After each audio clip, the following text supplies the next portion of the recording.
Gathered, the exiles, the nations of the world would bow before him, and the third temple in Jerusalem would be built, inaugurating the Messianic age. The dead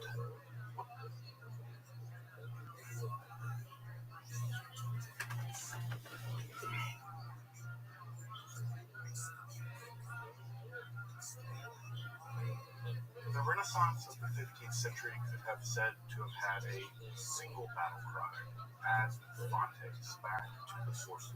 And the thinkers of this time period saw themselves as emerging from centuries of backwardness, of Gothic ignorance, and the obscurantism of the scholastic school. Their solution was to seek out primordial wisdom at its very source in revelation, in hallowed antiquity. Thus, the mad dash to recover works of primeval knowledge, from the salvific wisdom of the Egyptian sage Hermes Trismegistus to the mystical mathematics of Pythagoras to the supernatural powers ascribed to Zoroaster. In their reasoning, what was most ancient was closest to that divine revelation itself, and thus most and foundational true. The aim was nothing short of a total renovation of knowledge itself, famously for art, architecture, and philosophy, but also a renovation of spiritual life, of religion, and even of the practice of magic. The last quarter of the 15th century would witness true innovation, or renovation as they would have had it, in the theory and practice of magic in Europe. Here, Platonic, Orphic, Hermetic, and the most recent infusion of that time, Kabbalistic works, would be together in the vault of Ficino, Pico, and Bruno, before being exported north of the Alps, where they would be taken up by the genius of Cornelius Agrippa in his foundational Summa of Magical Theory and Practice, and three books of occult philosophy, or by people like Dr. John Dee, whose curious combination of medieval Solomonic and astral magic and the new magical philosophies would fuse together to produce the famed Enochian system of magic. But one of the key links in that chain of transmission innovation was the 15th/16th century humanist Johann Wesley, whose development and systemization of Kabbalah served to link the innovations of the South with the scholars in the North. Indeed, in his 1494 De Verbo Verifico, the wonder-working word, in its later 1517 De Arte Shamanistica, or all the art of Kabbalah, laid the very foundation for occult forms of Kabbalah outside of the specifically traditional Jewish context, and paved the way for not only Agrippa, but also the eventual rise of the Hermetic Kabbalah centuries. As part of a collaboration with Dr. Dan Trell, aka the modern hermeticist, I'll be covering the still untranslated 1494 De Vera Fico, or the Wonder-Working Word, which argues for a wholly new form of magic based on what he called Soloquia, on the divinely infused power of divine names. Dr. Trell, on the other hand, will be covering the later 1517 De Arte Kabbalistica, both works foundational for the development of non-Jewish Kabbalah and the development of the period practice of modern Western magic. So make sure to check out both episodes. And if you're interested in magic, hermetic philosophy, alchemy, Kabbalah, or the history of the cult, make sure to subscribe and check out my other content on topics of esotericism, including curated playlists on all of these topics. Also, if you want to support my work of providing accessible, scholarly, free content on topics of esotericism here on YouTube for free, then would you consider supporting my work on Patreon, perhaps with a one-time donation, or you can use the nifty super thanks option down there below the video. But now, let's turn to Johann Reuchlin's 1494 De Verbo Mirifico, or the Wonder-Working Word. I'm Dr. Justin Sledge, and welcome to Esoterica, where we explore the arcane, history, philosophy, and religion.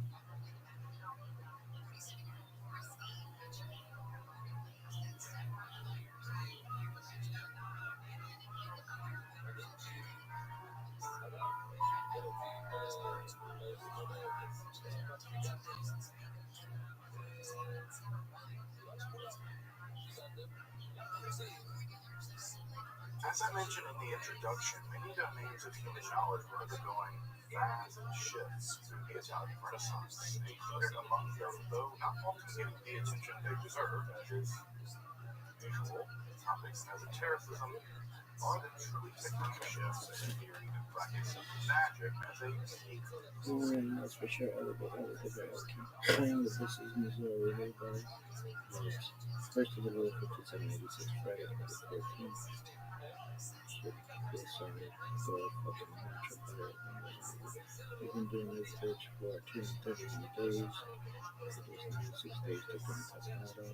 We've got 5760, both of 3760, not patient load, both of anime. 3631, 130 sets on that, 135 26, 235 100 134 36 325. Keynotes and images on 3366, 395 keynotes 1, 3301 468 31 39 622, keynotes on the areas 137 467 287 875 2 72 12 120 31 30 27 1056 more, Saint Laurent Q was born 22 25 15 36 now began construction over 22 05 15 56 after Saint Laurent was born 22 05 15 57 22 03 15 58 Sean Saint Laurent was born 21 05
Of Western Christian spiritual life. Yeah, magic and Christianity sat relatively comfortably in a weird way.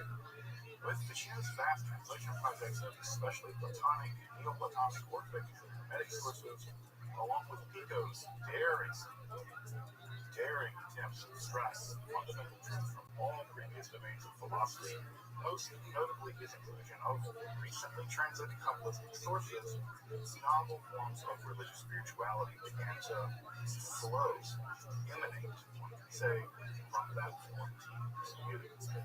But both Ficino and Pico, for their many similarities and differences, did share a common contempt for the forms of magical practice that they saw around them, what they called modern loyalties.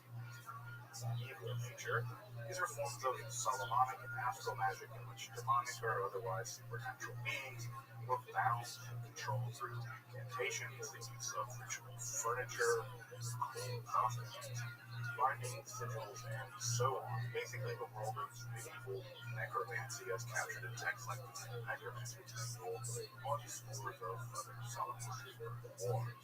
Both Ficino and Pico, among others at the time, sought a complete break with these forms of magic they saw as an extension of the debased backwards of the centuries prior. Now, to aid in this renovation of magic, they sought to restore the practice of magic by an appeal to the ancients, who they felt had access to a more primal and thus pure spiritual wisdom and practice. Along with Platonic, Neoplatonic, Orphic, and Hermetic sources, Pico would famously first introduce to the Christian world more generally the Jewish esoteric teachings of the Kabbalah.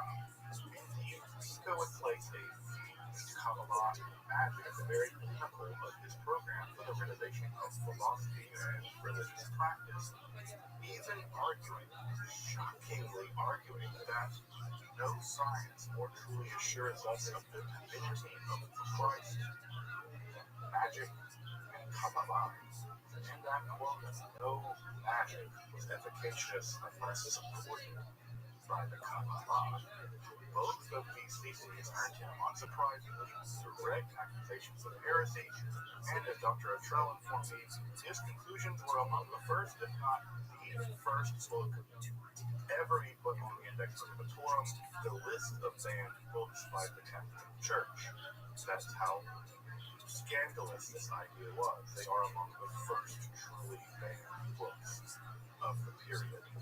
Now, these radical ideas would be further developed in Pico's Heptapolis, or his discourse in the 7 days of creation, though his likely assassination at the age of only 31 forestalled their more mature development and their dissemination. However, while Pico would live to carry that mission forward, in many ways it would be Johann Reuchlin that would not only develop this relationship between magic and Kabbalah, but also transport his ideas across the Alps, from the southern Italian milieu to the northern Europe, where they would truly flourish in the development of modern occult philosophy, really in the 16th century. Reuchlin, one of the great humanists of his era, had already made himself a fine scholarly reputation by the time he met Ficino and Pico in the early 1490s as part of some of his diplomatic missions.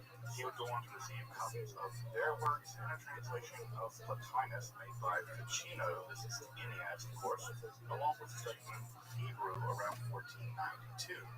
Reuchlin would also go on to champion Hebrew education and valiantly spar with reactionaries who sought to destroy Jewish learned books in an effort for their mass conversion.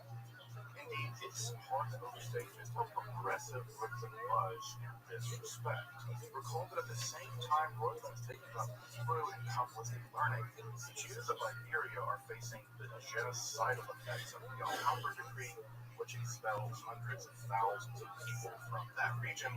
The Talmud and other Jewish books are being actively burned in his German homeland and other places, and all the while, Reuchlin is arguing forcefully for toleration and respect for Jewish people and Jewish learning, all the while still holding dearly to what he takes to be the truths of Christianity. He's constantly accused of being a Judaizer, and yet Reuchlin never abandons his commitment to the truth of Catholicism. And it's in that truly dynamic context of the 1492 Alhambra decree and the early publication of Kabbalistic texts, his studying of Hebrew and Kabbalah, and this radical fusion of magic and Kabbalah in the works of people like Pico, that that Roycliffe composed and published the Magnifico, or the Wonder-Working Word, in 1494, one of the earliest texts of non-Jewish Kabbalah, and one which introduces a truly novel theory of the magic on just that foundation. The Verbo Magnifico, or the Wonder-Working Word, is a book and dialogue format in popular education which seeks to innovate philosophy and generate a new mode of magical practice, developing what Wycliffe called colloquia, or the use of a single divinely infused word which reunites beings with the divine and allows the divine power to flow through them, thus allowing them to transform reality as a conduit of the divine will. The introduction of the text establishes that the book will deal specifically with the quote true synergies of the utterance and the quote divine characters of secret names, which are, says, most full of wonderful effects. Indeed, in the notes, he says that the most ancient and thus the most pure forms of the wonder-working word, what we might call magic, although he wants to distinguish it from magic, such as those performed by Pythagoreans, Hebrews, and Orphic hymns, along with primitive Christianity, all share in common their use of such operative utterances and divine characters. Thus, for Wycliffe, all those forms of magic share in a common pool of power. And then Wycliffe, in classical Renaissance style, seeks to discover the singular ground for all such practices, and thus the truly divine power is the purest and most powerful form. Thus, the dialogue of the books is between Captain, not so dishonest Wycliffe himself, Rodriguez, a Jew with some knowledge of the Kabbalah, and Sidonius, skeptical foil of a or Epicurean philosopher, straw man and looking child of the book. Over the course of the three books, many of the ideas found originally in Pico that I just mentioned about the power of Hebrew, Kabbalah, and magic are integrated at length until finally in book 3, Wycliffe reveals the singularly powerful wonder-working word. He takes to be the singular locus of onto-symbiotic form of both philosophy and magic. Book 1 lays out the epistemological problem at the very heart of the philosophical and magical reformation of magic by Wycliffe. Kind of predates Descartes' respect. Can we have sure philosophical knowledge of matters both terrestrial, say, physical realities, and in the divine realm or the realm of metaphysics? Of course, this would also encompass what we now call science and religion, and the backdrop here is Wycliffe's attitude toward medieval philosophy that is basically, well, degenerated into obscurantism nonsense, a position held by lots of people at this time. What follows are the respective parties tracing out how, at least in ancient times, the Phoenicians, ancient Greeks, and ancient Hebrews did have sophisticated knowledge of both terrestrial and metaphysical realms, from the miraculous development of navigation and the investigation and development of their letters, to the divine revelation to the Hebrews, and of course the mathematical and philosophical development of Pythagoras and other illuminated Greeks. But here our Epicurean skeptic interjects that, well, ethics is simply custom-made law, not convention. Metaphysical matters are really truly beyond human speculation, and that the only study that really generates facts, as we might call them, is physics. Even then, the frailty of the human mind and senses, along with the flux of nature, certainly prevents infallible knowledge. And we live in a world of becoming. How can you ever know anything about the world of becoming? While Boethius concedes this point, he counter-argues that with divine aid, such as, direct revelation from God, such as Hebrews allegedly had, this assistance of quasi-divine spirits, like the one that Socrates had, the daemon of Socrates informed of him of things behind the veil, one can have just such knowledge in ethics, physics, and metaphysics. In fact, he counters. The Jewish people have just such esoteric revelation. The Kabbalah, a system which he argues perfects ethics, physics, and metaphysics. And again, don't forget for a second, this is the 1490s, and very elite Jewish circles have ever really heard of the Kabbalah. This revelation that the Jews have secret esoteric doctrines going back to antiquity would have been downright provocative, if not entirely shocking, to leaders of this book. So, with that Kabbalistic mic dropped, Capnion or Royce interjects that while it's impossible for a human to imagine crossing the gulf between the infinite and the finite, God can certainly do so. In fact, that act is a very divine love through which God seeks to reunite living beings, but also through which divine power can flow into the world via human beings as miracles or wonders, as we might have it, maybe even as we might think of it as magic. Yes, Borusius agrees, but confesses that even with the power of the Kabbalah, such an ability to work wonders it's been lost among the Hebrews, much less among the pagan Greeks and the Romans. Surely they couldn't even compete with Christianity in the end, though it surely existed in the ancient world. Capnion now sets the stage for the rest of the dialogue. Yes, indeed, such power did exist in the past, and it was originally revealed to the Hebrews via Moses through direct divine revelation. Further, everyone that truly worked wonders had access to what he calls these Mosaic vestiges, but only with the final revelation of the incarnated Word. At BJC, can this true power be truly renovated and finally unlocked all of its salvific transformatory strength? But here both the Jewish person and the Epicurean skeptic interjects. What about all those who wield power via the magical arts alone, without reference to this wonder-working word? And here follows Wycliffe's sustained attack on what he calls the Schweiffelers in magical arts, or the moderns and their magic, of course, by the modern team, medieval grimoire practitioners, basically. This attack brings three main points. The first is that all those works ascribed to ancient philosophers such as Pythagoras or Trismegistus or St. Solomon for that matter, they're just forgeries containing, if anything, just means by which to interact with evil demonic entities. Further, these texts even singles out here that Heptameron was attributed to Albano and the Picatrix. Well, they're hopelessly corrupt through centuries of miscopying, such that even if the magic did work in the remote past, it certainly won't now. It's just corrupt. And finally, these modern operators could only perform the magic if every single detail of those texts were copied out correctly and completely, which they aren't. And the Magus could account for every single detail of astrological alignments, this, that, which they can't. In other words, the grimoire magic of the centuries prior are taken to be either fraudulent, demonic, or hopelessly corrupt, or probably, as Wycliffe has it, some combination.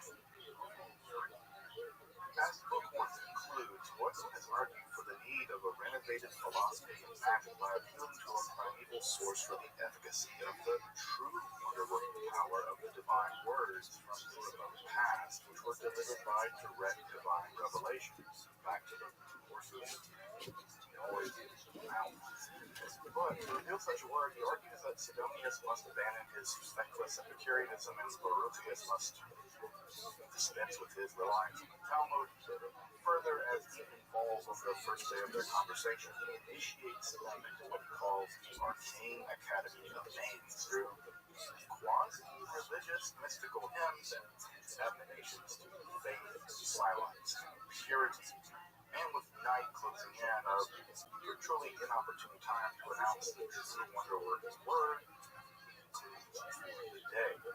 And with that first day spent generally laying out the philosophical and spiritual problems, the second day is going to be spent discussing the field of magic more generally, along with these wonder-working words more generally themselves, which all goes into developing the theoretical foundations for the nature of this novel magic of the wonder-working world. Discussions just how such words have actually been infused with divine power at all. This was actually a critique levied against Pico Garcias and Wycliffe up the mantle here, along with the various divine names, especially the foundation of the wonder-working word in the ineffable four-letter name of the Israelite God, Yod He Vav He.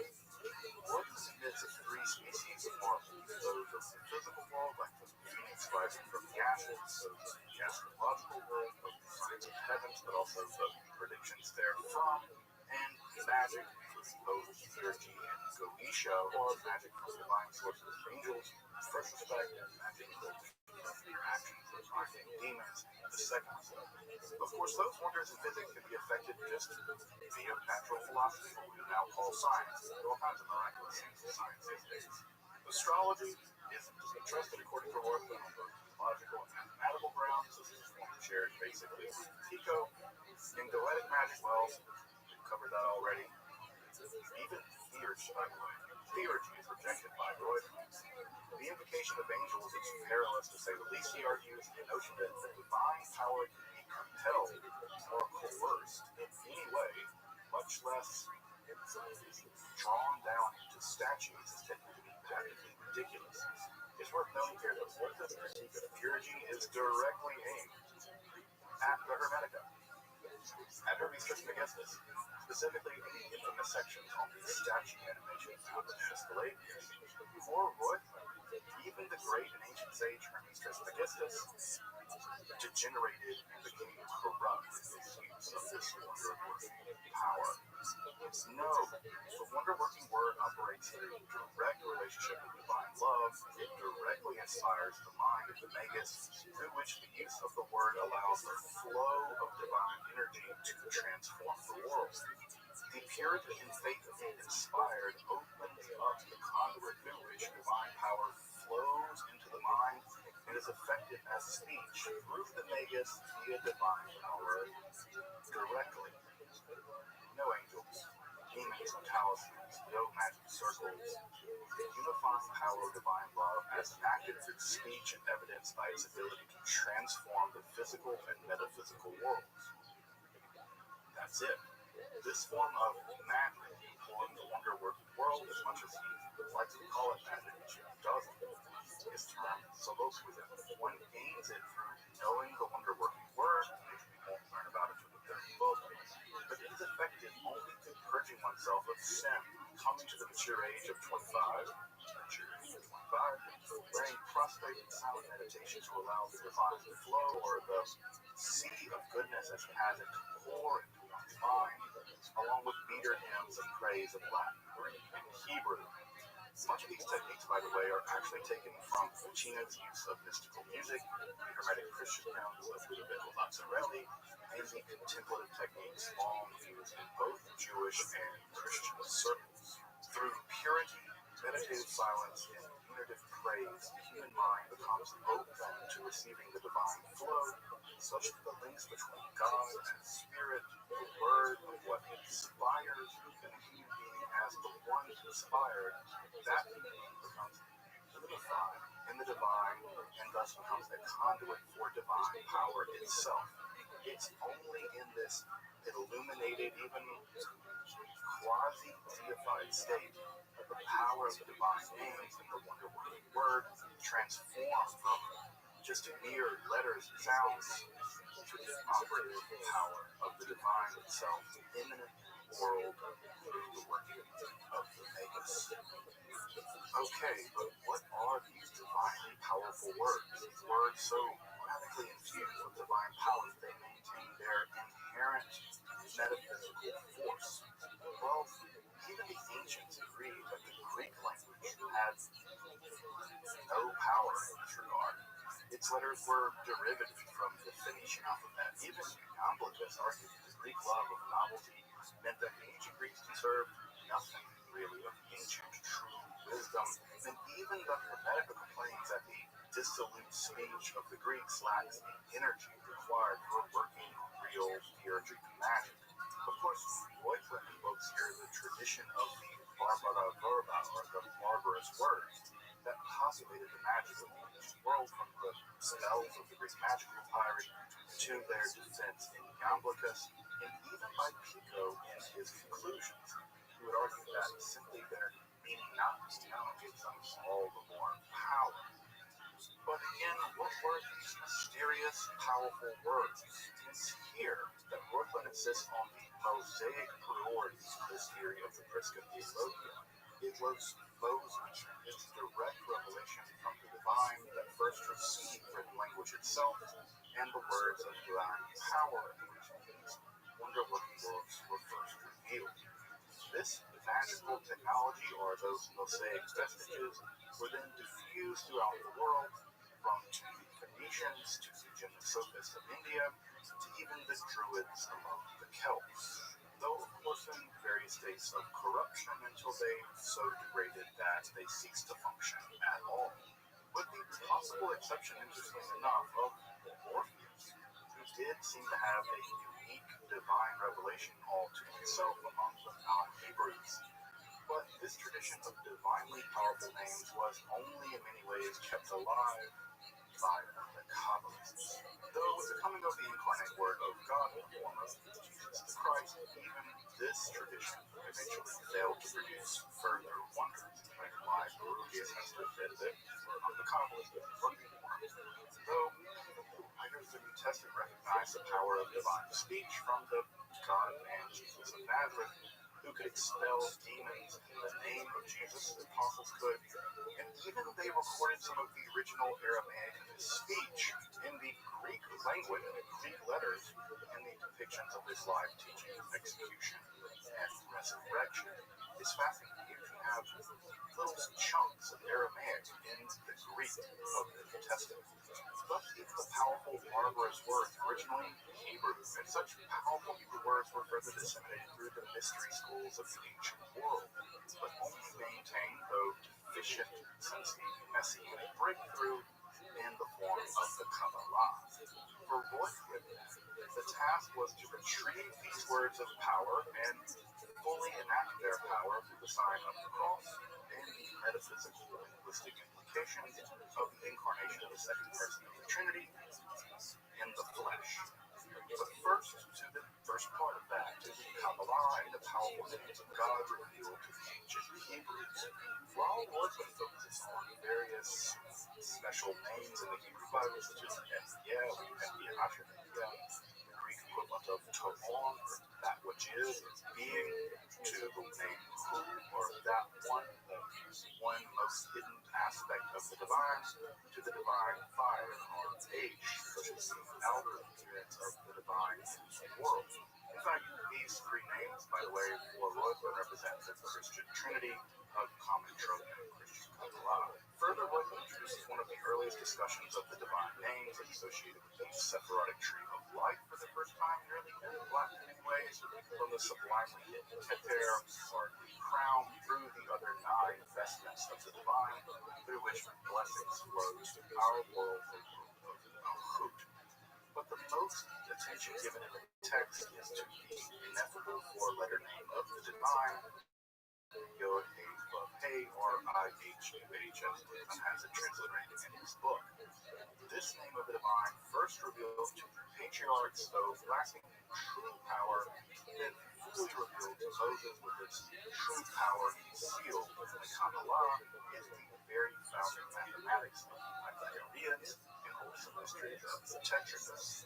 Further, it contains the unity and plurality of all things, the essence and the procession of the divine, the semi-divine place of the human being in the cosmic plan, united, actually in this case, with Kabbalistic notions, with those found in the Hermetica as human beings as a being of kind of miracle unto themselves and second God. For Reuchlin, the Tetragrammaton fully captured and expressed all physical and metaphysical wisdom from the beginning of the cosmos, was made truly powerful in the times of Moses. It went on to work wonders in the Hebrew Bible and beyond, along with the other names in the mystery schools of the ancient world, but remained incomplete until the incarnation of the divine Logos and the final revelation of Christ. Of course, it's in that final revelation, the true ontological completion of reality with the realm of the divine and the realm of the human being completely united in the person of Jesus of Nazareth, that the mystery of the final form of the wonder-working Word is revealed in Book 3. According According to Royce, the full potential of the name Yod-Heh or IHUH remained just beyond the reach of humankind for both metaphysical and linguistic reasons. But with the final coming of Christ, a last Hebrew letter of consonant is inserted into the center of the otherwise purely vowel tetragrammaton, thus rendering it fully pronounceable as a pentagrammaton. That Hebrew letter represents the divine fire brought to earth, the teeth as a point of articulation, and mouth or language itself, the seventh age of the cosmos, and the oil of the divine lamp which shines forth for all humankind, anointing the mind, allowing it to receive true divine power. That final letter is the Hebrew letter Shin, placed like a keystone of an arch into the tetragrammaton right in the middle, and finally revealed the whispered tones and ritual power of the name IHSHUH, which is both the most powerful magical word which unlocks the divine flow and power, but also the love and esoteric spelling of the name of Christ himself. This is the name that has the power to expel demons, to create wine from water, tread upon water, to cause earthquakes, even repel pirates. It's in there, I'm not kidding. Further, this name Bookman tells us is the great stone of the philosophers, that one capable of transitioning any base metal into perfection.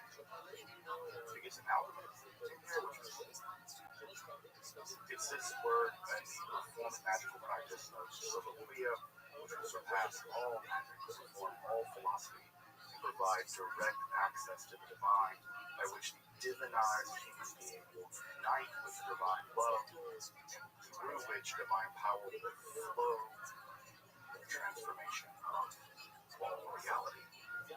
Though, just as it seems that Royman is about to tell us the practical side of how to use this wonder of working both IHSHUH, the reader is shut out of the conversation with the Caspian declaring to us that it is not proper to spread these veiled arcana and the most secret symbols into the air, and to whisper them directly into the ear. The final text concluded with a ritual initiation where Sidonius and Borucius receive a kind of baptism via breath, as if by the Holy Spirit, and are bidden to silence the hiding secret, this final powerful word, but also to worship this Verbo Miraficio, this wonder of working word. Though just as Royce, the Verbo Miraficio is a further sensitization explanation of the magical and Kabbalistic conclusions found in Pico's conclusions, the more practical side of Royce's overall philosophy was taken up, I think, by none less than Agrippa, monumental three books of philosophy. In fact, in the so-called juvenile draft of that text from 1510, which was officially published in 1533, Agrippa uses ample and substantial quotations from Royce's De Verbo Mirificio. In fact, A question. Agrippa Yes, sir. taught an entire university-level course on the De Verbo. I think this is the best question you ever heard. Thus, by the first draft, That's what I like to hear. All right, big dog, hit me with it. his knowledge of this text would have been So, can you get a ban from this server? Are you banning people? I had to ban someone earlier this week for showing nudity. Mm-hmm.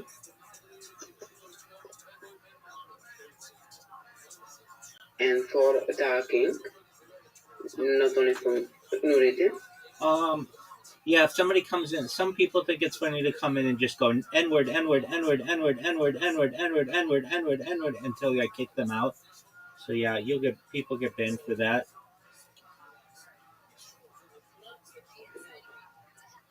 Interesting. That's how people like to spend their time online, so that's what happens.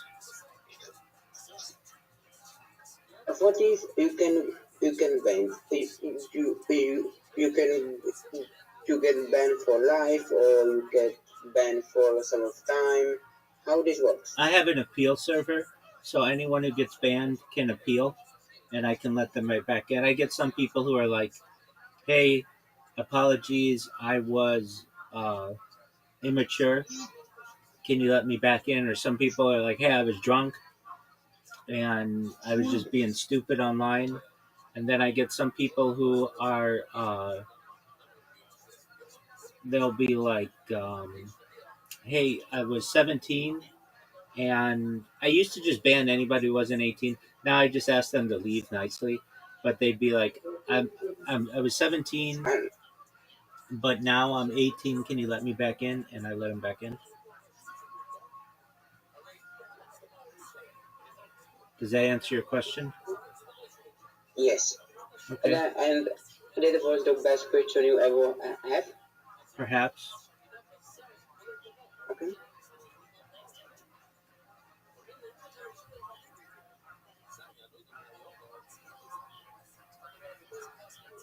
All right. I will be back.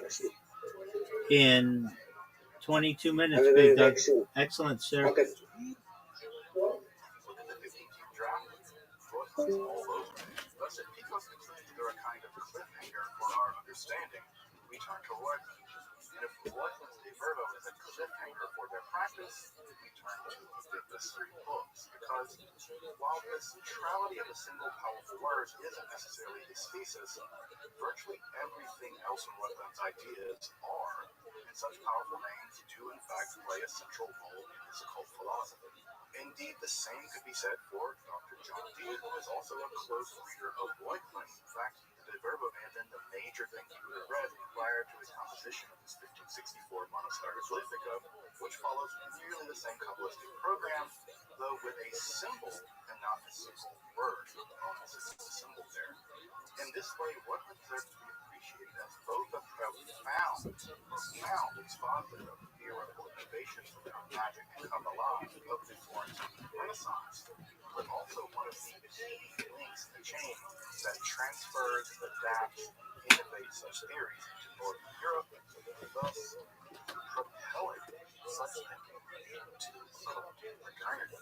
Of course, De Verbo wouldn't be Reuchlin's last or even most mature work on Kabbalah. His 1517 Arta Kabbalistica, edited by Dr. Jan Trell, a geneticist over on this channel and the companion for this episode, represents a much deeper understanding of both the Hebrew language, but also the theosophical speculations at the very heart of traditional Kabbalah, and how they can be brought to bear to defend a reformed tradition of Christianity itself, a kind of hermetic, Kabbalistic form of Christianity.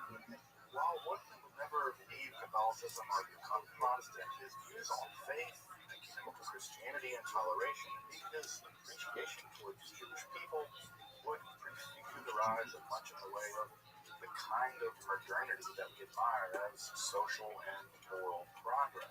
But sadly, there's no English translation of Reuchlin's De Verbo Fico, and even the edition of the Arte Kabbalistica isn't without pretty serious flaws, in my opinion. In fact, there are no sustained monograph-sized studies of Reuchlin's thought, and it's incredibly important and unique contributions to the history of Western esotericism at the time of the production of this episode, as just a project for someone to do. But the most sustained study of De Verbo is the groundbreaking article by Charles Zico, which is now 50 years old. That's when the ground was broken, 50 years ago anyway, so we need to catch up. Well, it's a wonderful article and it greatly facilitated the possibility of this episode. But despite the publication of profound studies of Ficino, Pico, Agrippa, and the cottage industry of John Dee analysis, Reuchlin remains understudied, and thus his impact and genius remain underappreciated to this day. It's a real tragedy. So there's always work to do down in the Esoterica mines. Again, make sure to check out the Modern Geneticist sequel to this episode. And until next time, I'm Dr. Justin Sledge, and thank you for watching Esoterica, where we explore the arcane in history, philosophy,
Modernity is marked by a number of philosophical shifts. Perhaps the most profound in the philosophy of language, metaphysics more generally, is the final triumph of increasingly radical forms of nominalism.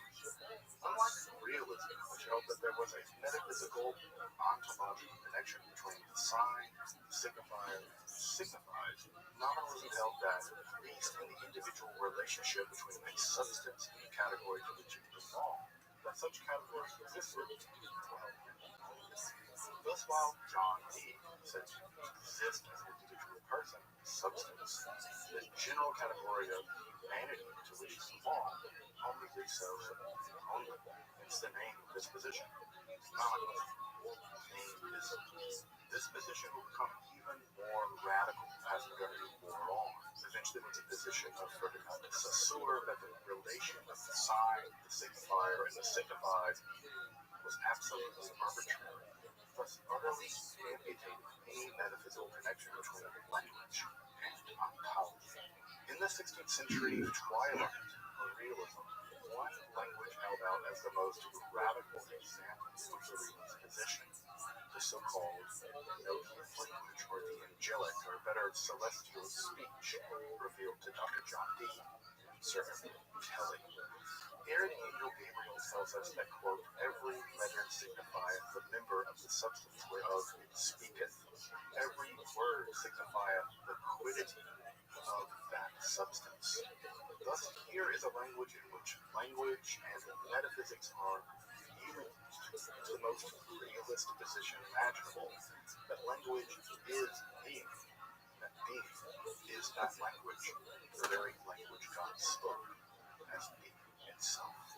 I hope you'll join me in this third part of our series on the Enochian or better angelic language as I explore the best understood example of that language, Enochian calls, either psalm-like texts of invocation meant to unlock the power of Logos, the speech of God. This section of the language is famous for having grammar, phonetically, vocabulary, syntax, and morphology, virtually all the traits of a natural language, but taken to be a supernatural divine language. Let's explore the Enochian language or better the celestial speech. If you're interested in magic, hermetic philosophy, alchemy, Kabbalah, or the history of the occult, make sure to subscribe and check out my other content on topics, esotericism. You can even check out curated playlists on various topics. And if you want to support my work in providing accessible, scholarly, and free content on topics and esotericism here on YouTube for free, I hope you consider supporting my work on Patreon or with a one-time donation, or you can even use the nifty super thanks option just below the video. But now let's turn to the main portion of the language, and perhaps of the divine, celestial, angelic speech. I'm Dr. Justin Sledge, and welcome to Esoterica, where we explore the arcane, history, philosophy, and religion.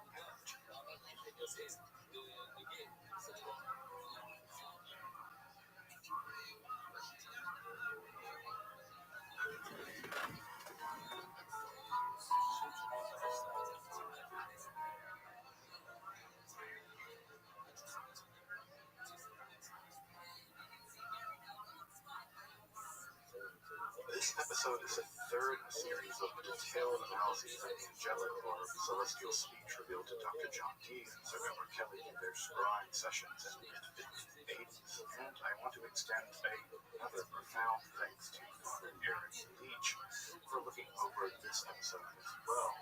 I mean, his expertise on the celestial language was even helpful in keeping me on my P's and Q's. So really my X's and Y's, given this whole thing is a bunch of grids. Make sure to check out his volume that I'll mention near the conclusion of this study. They are the best, I think, in either language, celestial or otherwise. While this episode should be able to act as a standalone, it would probably be prudent to to watch all three in order, as I'll be assuming a good bit of the first two episodes in this series. Now, if you want to catch up on those, feel free to check out the other two episodes in the playlist above. But let's summarize the previous two episodes. Dee and Kelly started their scrying sessions in the early 1580s, mostly receiving directions to construct Solomonic-like furniture and ritual objects as part of a system of astral magic, now generally referred to as the Heptarchic system.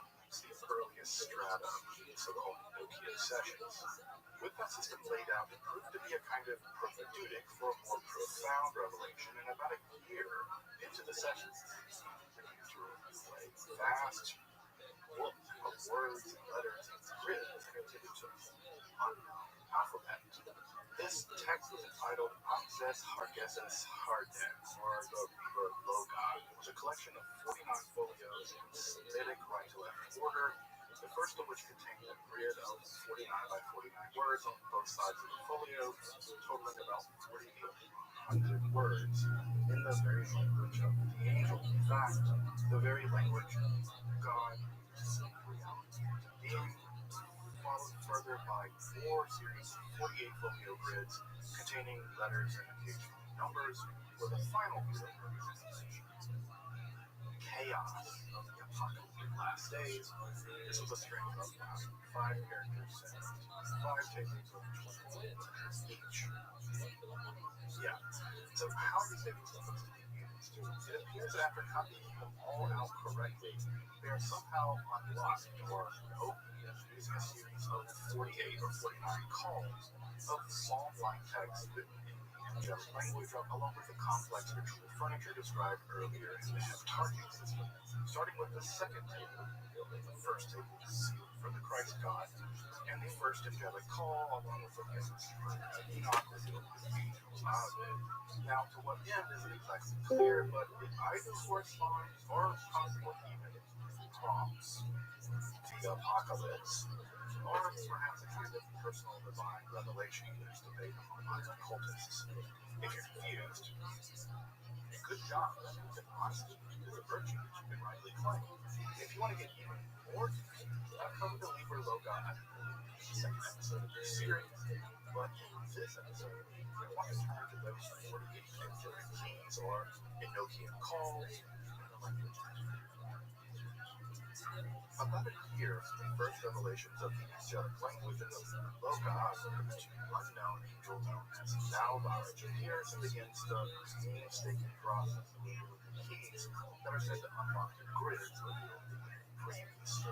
Now, one would think that at this point, Dee would have finished completing the ritual volume of Amses Hargeses Harden to be unlocked by the keys, but there isn't much evidence to that effect. Laws have done it. In fact, there isn't much evidence that Kelly ever tried to put this vast system or system that could really imagine to function in order, with the key aspects of its nature still mysterious down to this very day. But Nalvaj appears in April of 1584, and the revelation of keys begins in Fits and Starter, or diving into the painstaking detail of the first few keys. But before the first few keys are revealed, Nalvaj appears before yet another vast, infinite grid of angelic letters before the very specific section. That section is so revealed to be a fourfold position of time. This is in contrast to the more standard threefold division developed by the Apocalypse of Theodore. This fourfold division is the pre-deluge period to the post-deluge period, the Christ, post-crucifixion to now, and then tribulation for final glory. What's important about this text, called the Corpus Omnium, or the true body of things, has it that each portion of time and their peripheries of the table are denoted by words in the celestial speech, which are actually lost into English. These words, aside from the precious words lost in the Loga, represent some of the very first systematic words and sentences in the celestial speech. A few days later, an even stranger revelation, perhaps the single most mysteriously weird revelation about or in the angelic speech to be found in the entire record. Recall that the Enochian calls are meant to unlock the power of the tables of the Liber Loci, but also recall that the first table of the Liber Loci, one composed of the entire work, about 4,800 of them in celestial speech, is sealed for the God Christ and can be unlocked by human beings. Despite this, and unknown to the time, that first call is a direct call to God, and is actually revealed at this point of the album. Now, it being revealed doesn't make it clear how to use it, precisely because it was never meant to be used by human beings in the first place, probably. But this first key is somehow derived from the corpus hominum, or probably from the infinite table of which the corpus hominum is just a part. It's composed of long strings of textual continua, unlike the Liber Loci or the culminated cons. Now, just what these strings mean, how they're used, or why they were even revealed in the first place, they are indeed the call for the first unlockable first table of the Liber Loci. Isn't it all clear? It's one of the many mysteries of the session. Regardless, the nature and meaning and function of the string, again, is perhaps the most mysterious section of the angelic language, assuming that it's the art from the angelic speech. How? The next day, Friday, April 13th, 1584, the angel Navaj begins the revelation of the 48 keys of the Enochian calls. The keys themselves, in both the celestial speech and their English senses, are actually revealed in starts and fits in various forms of transmission over the course of the next few months. Finally, ending on July 13th, 1584, with the call of the 30 acres. The reception of the keys or calls is positively torture. The first 4 keys are revealed backwards in the first order over several sessions, with the English sense given upon the completion of each key. Keys 5 to 15 were revealed in 1, completely haphazardly for the next session in 4 order, though with each English sense of each provided in a later session. Though some of these keys were scrambled or missing words, phonetic information that needed pronunciation of the keys appears sometimes, doesn't. The revelation of key 10 is just a mess. There are sections missing from other sections. Keys 14 and 15 are just missing from the revelations in the autograph of the Common Appendix 1, but they are found in Psalm 3191 or the Claudius Angelicae, the fair copy upon which most editions of the are now based. If you're a fan of Enochian magic and you've only ever seen a fair copy of the Enochian keys, I dare you, I double dog dare you to work through the entirety of the revelation in the Common Appendix. You're going to alternatively need whiskey and espresso for that roller coaster, and have fun with your rock. Sanity. But, let's read. The first 4 keys are transmitted backwards in reverse order, seemingly by Navaj finding the letters and then 4 vast tables. Presumably the tables for Liber Loci, the table in which the Corpus Omnium is extracted. Though the letter locations sometimes vastly outnumber the size of those tables, except for the given one, with movements of tens of thousands of spaces, sometimes nearly 200,000 spaces to write a single letter. Further, the numbers themselves are somehow ontologically tied with the letters they represent. In fact, the angels have been reading their Kabbalistic conclusions when we hear that Gabriel informs us that the numbers that we speak of are of reason and form. They're formal numbers, not those of the merchants. That idea of formal numbers comes directly from Nico's Kabbalistic conclusions, and is put directly into these Glyphica before finally here ending up in the mouth of the angel Gabriel. In fact, one such example of angelic quasi-gematria is kind of a detour into the revelation of the word Roland, first key, truth, and the locational values are at one point called the mystical root, and then they're called the square of the philosopher's word, which confuses me, every careful mathematician. The angels, perhaps red-faced, confusing squares and roots, just split the difference until it's a square root. To me, one of the most comical sections of the angel diaries, even more than when they mess up their Latin and go looking for treasure. I mean, whoever said angels had to be good at math, maybe they were liberal arts majors. Of course, Nothing is 20th for buried treasure escapades, and yes, those escapades are going to get their own episode at some point. You know that I love the giant buried treasure detour in your diaries. Regardless, the unitive link of numbers, letters, and ontology are perfectly at home in this twilight of radical realism. Though, I suspect that the large, inexplicable numbers here could just as well be Kelly using them as subterfuge to hide his, let's call it celestial cribbing. Regardless, just as with the painstaking revelation of the Liber Loci, the process of the revelation of the keys would eventually be expedited to forward order, with Kelly apparently fluently speaking in the angelic language during his trance states, with the English sense provided later. So, what are these keys? What are the Enochian calls? Briefly, they are psalm-like texts of apocalyptic divine pronouncements and angelic quasi-invocations. They range in length from the 30th, being about 180 words, to the shortest, the 15th, hardly even 30. Really only about 19 if you don't include the final refrain, move and show yourselves, open the mysteries of your creation, and be friendly unto me, for I am the servant of God, the true worshiper of the highest, which is actually appended to calls 11 through 18 by angelic command for various reasons. The calls, because of their brevity and utter strangeness, are highly resistant to summary, so I'm not even going to attempt to summarize them here. They're best just to read, and considering that in total they're only a couple thousand words, it takes only about 10 or 15 minutes to read them all, not that reading them will make anything clearer to you. Though recall my introduction to the episode. These keys, like the Liber Loci, are exercises in radical linguistic realism, such that each letter signifieth the member of the substance whereof it speaketh. Each word signifieth the quiddity of that substance. This is the kind of thing you might hear in Duns Scotus. But just as the Liber Loci is somehow thought to be reality itself in alphanumeric form, the keys are said to be the life of motion which animates pure being into becoming. They are what activates the pure potential of the tables of the Liber Loci as per pretty classic medieval Aristotelian physics.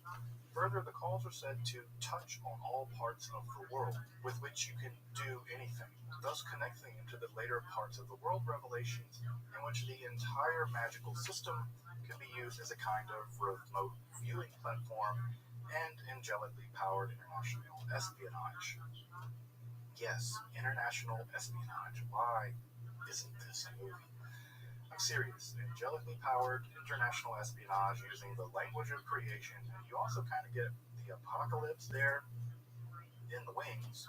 You have D rebuking a sitting emperor because the angels basically told him to do it. And of course, you have the wife swapping business later on. Hey, Robert Eggers, you gotta get your people to call me. We gotta make this John.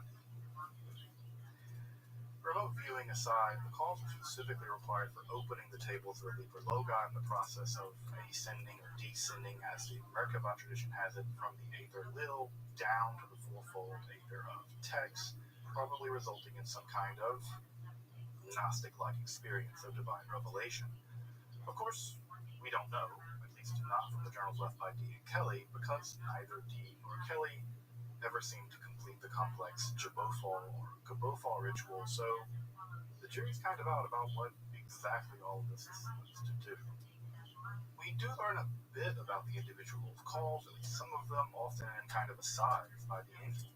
For instance, we do get confirmation that call 1 is meant for table 2, table 1 is locked, though perhaps with the exception of that really weird string of letters by Nalvaj that we mentioned earlier. Further, call 1 invokes the kings and ministers of government, though this is perhaps a reference to celestial or planetary beings, but it could just as well be actual rulers on the earth. Again, this espionage business. Key 3 and perhaps the corresponding 4th table seem to be related to the incarnation of human beings into our physical bodies. The key of the 3rd Aethers invokes the spirits of the air, which are typically identified as kind of quasi-demonic in many wars of this time. Recall that Czechoslovakia was actually burned for this kind of astral necromancy, though the angel Nalvaj makes it clear that they are not rejected, but dignified. Again, calls 19 through 49 are all identical except for the change of the name of the specific aether in the first line of the invocation. Aside from these brief asides, we know very little as to the exact meaning of these calls. Filled with angels, directions, geometric angles, oddly specific numbers, and descriptions of apocalyptic violence, they remain as inspiring and frightening as they are poetic and alluring. So what can we say about the language of the calls? From a mathematical linguistic angle at least, the language of Table 1 of the Liber Loga and the calls are actually distinct, but not totally unrelated. Recall that the Liber Loga can slip into glossolalia-like strings of letters, where the call language never appears to do that. Further, some words or word-like clusters from Liber Loga do seem to reappear in the calls, and they typically are very short words. Just what the relationship is between the two, if any, remains completely mysterious. The sample size of the call language is so small compared to that of the Liber Loga, in fact, much smaller. Table 1 of the Liber Loga contains about 4,800 words, while the call language is less than half that size at about 1,070 words, and really only about 250 if you don't count the repetitions. As you can imagine, with a poverty of sample size, deriving any sure linguistic features from the calls is extremely challenging. That said, the call language does have apparent linguistic features, including non-random words, syntax, morphology, numerals, even hints at verb conjugations and noun declensions. In short, it appears language-like, but let's add a caveat. I really mean a mountain of caveats, obviously, but let's specify one here. The calls are never really translated into English in a word-to-word analytic form. Rather, they're given an English sense by the angels. In fact, this sense is responsible for the interpolation of many adjectives into the otherwise very adjective-poor language of the calls. But what more can we say about the linguistics of the Enochian language? Phonologically speaking, the language appears quite similar to early modern English. Like the language of the Liber Loga, it doesn't seem to betray any sounds outside of that very specific phonemic range. While there are unusual consonant and vowel clusters, at least when compared to English, many of those are pretty adequately described by the phonetic clues left in the diaries by T. Of course, any phonological study of the celestial speech as it's preserved in the early modern English would need to be placed into that context of pronunciation, and especially that all of this is actually happening in the midst of vowel shift. Generally speaking, the language seems to be based on a collection of very Hey everybody, which are mutated with did you know and infixes to provide grammatical that you were supposed to be here 6 minutes ago? I know.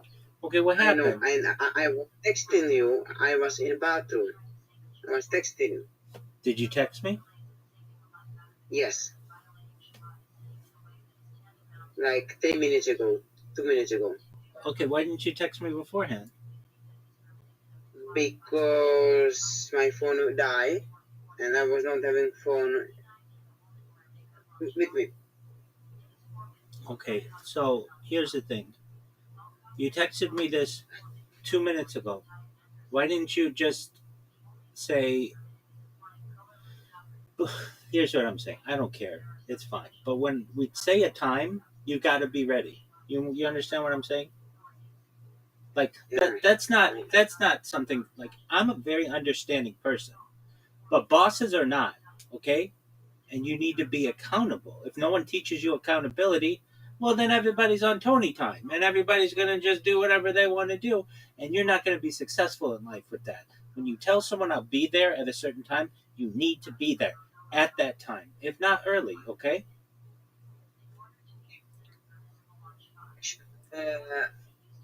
I must be on a video camera in this episode because I don't feel like being on camera. I want to do it, but I'm not feeling to be on camera.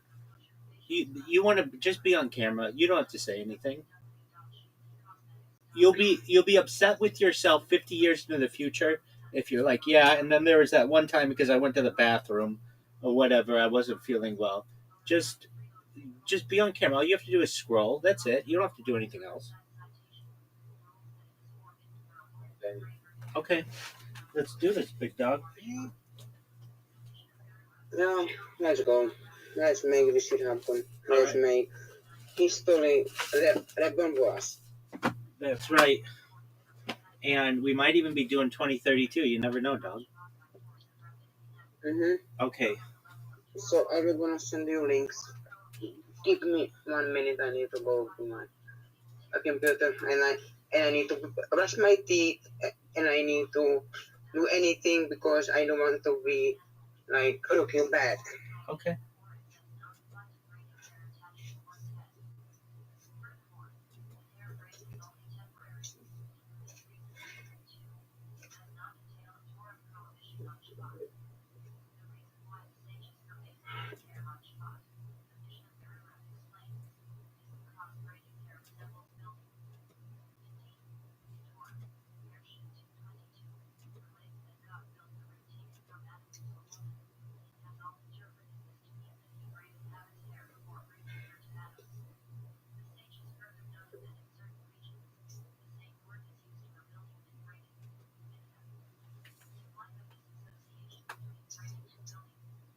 But like I am the man, so I need to things like grouse how I'm feeling. I don't know what you're saying. What'd you say? I am the man and I am need to doing things and don't care if I'm sad, happy, angry. I need to do these things That's because right. I'm a man. That's right, big dog.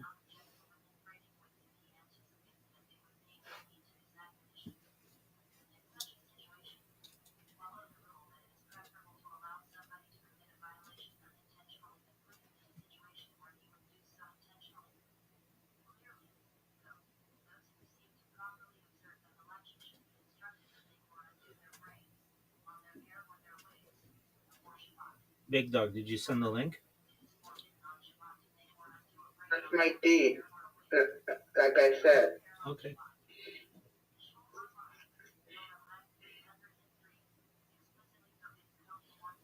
Hey, everybody. We're on Tony time. Hey, Rabbi, what's Tony time? Tony time is when you do whatever you want and you make everybody wait on your time, and everybody has other things to do, but Tony doesn't care. Tony is showing absolute, complete I am doing this for you. non-respect for anyone around him. He's just, it's Tony time, everybody. And I am. hey, Rabbi, what time is Tony time? Well, let's say we were going to meet at 12 o'clock. Yeah. When normal people would want to meet at 12 o'clock, Tony time means we're going to meet at maybe 12:06. Maybe Tony's got to go to the bathroom. Maybe Tony's got to brush his teeth.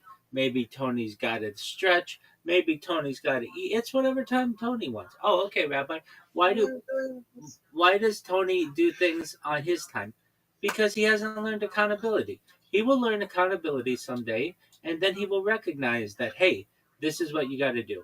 You got to get all that stuff done in advance. I'm just playing with you, but I'm teaching you a lesson as well, that you want to be accountable. Do you know what the word accountability means? I know. What's it mean? It means I am on time. Yeah. And every time. That's exactly right, man. And everybody now thinks I am a horrible person because of you. Nobody thinks you're a horrible person. They just recognize that Tony has to understand, women want mature men, and not having accountability is a sign of immaturity. So we're teaching Tony accountability.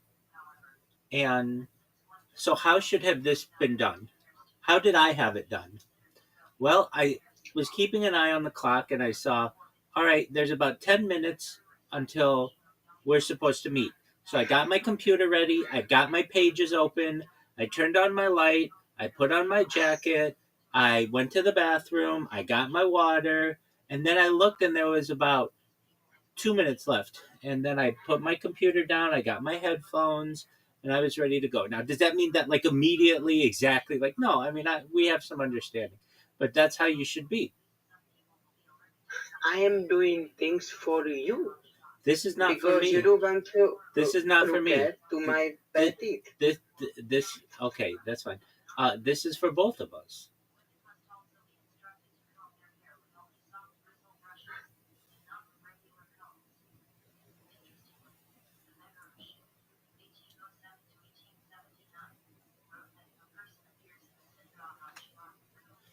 It's Tony time.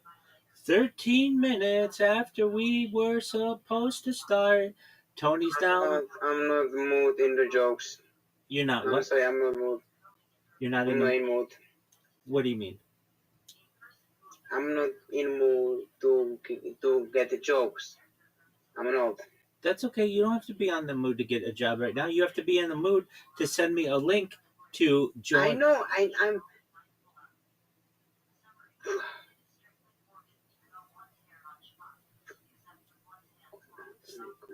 What Tony You're fun.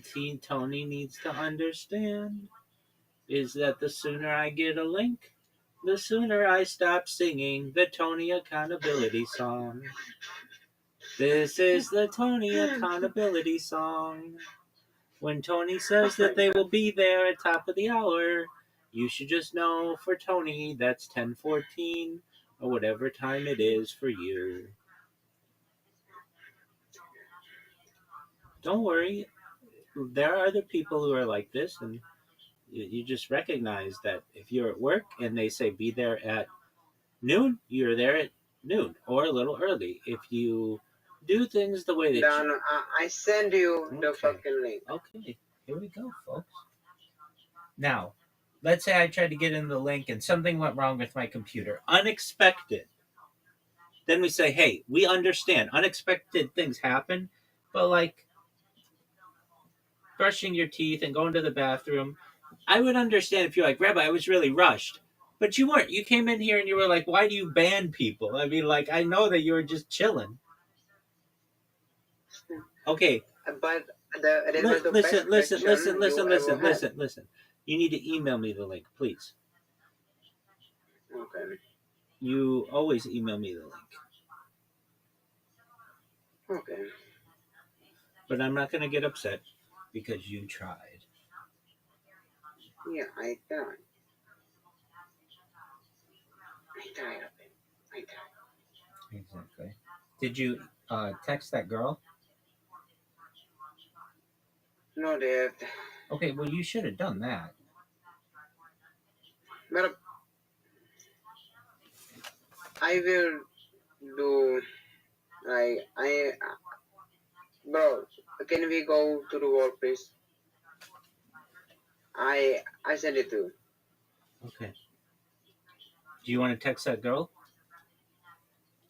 Well, not now. Okay. Not now. You emailed it? Yeah.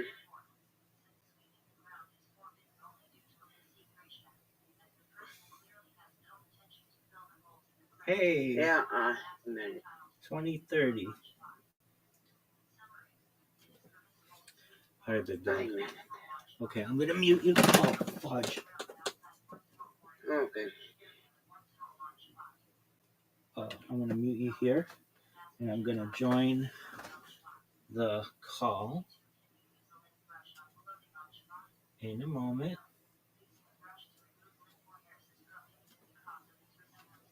Because not even Rabbi was ready. Not even Rabbi was ready. Rabbi needs to adjust their camera. Rabbi, why are you giving Tony so much BS, but you don't even have your camera ready? Because it takes me 20 seconds to get my computer ready, and it takes Tony 17 minutes to get everything ready. Oh, but what's good for the goose is good for the gander. You should be fair. All right.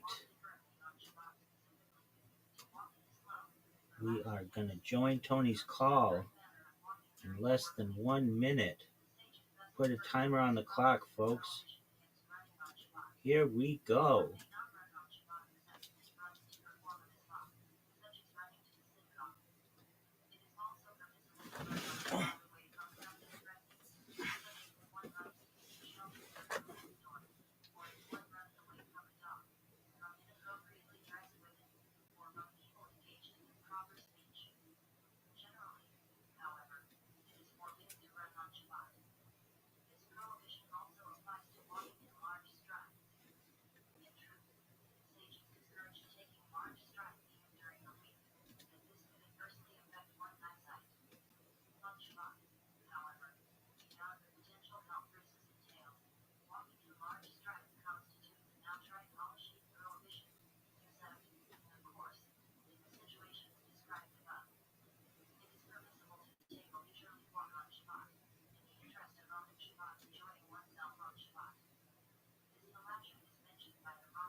Tony. Can you hear me? Tony. Can you hear me? Can you hear me? Okay, yesterday you asked me for something. Do you remember for what you asked me? You asked me for a headshot. And did you use it? You asked me for a headshot, a picture of myself. And I sent it to you. And did you use it? What do you mean not yet? You already put out the thumbnail. That doesn't look like me.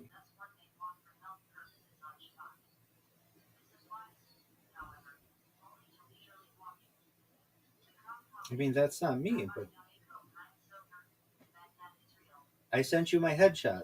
You should use the headshot that I sent you. Do you know what a headshot is? It's a picture of your head.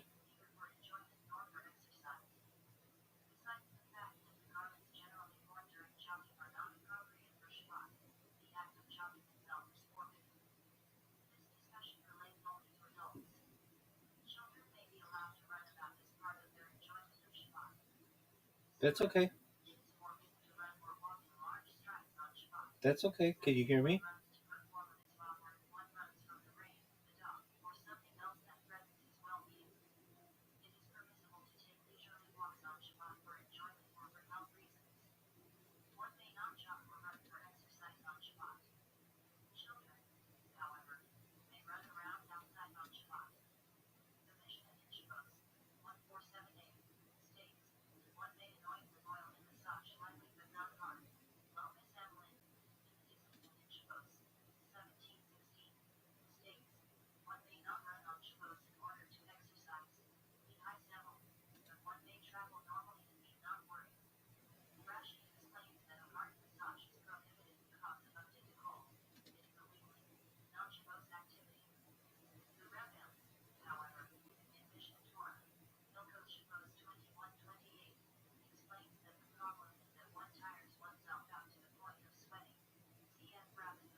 No worries. I understand more than anybody in the world about disconnects, so don't worry.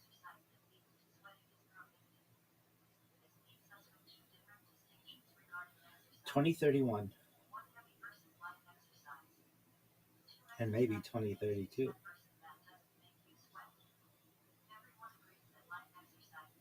I know I am.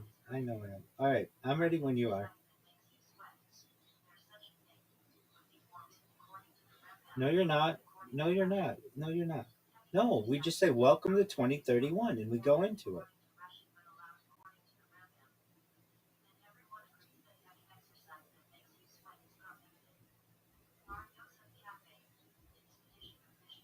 I'm ready when you are. Yes, sir. Yes, sir.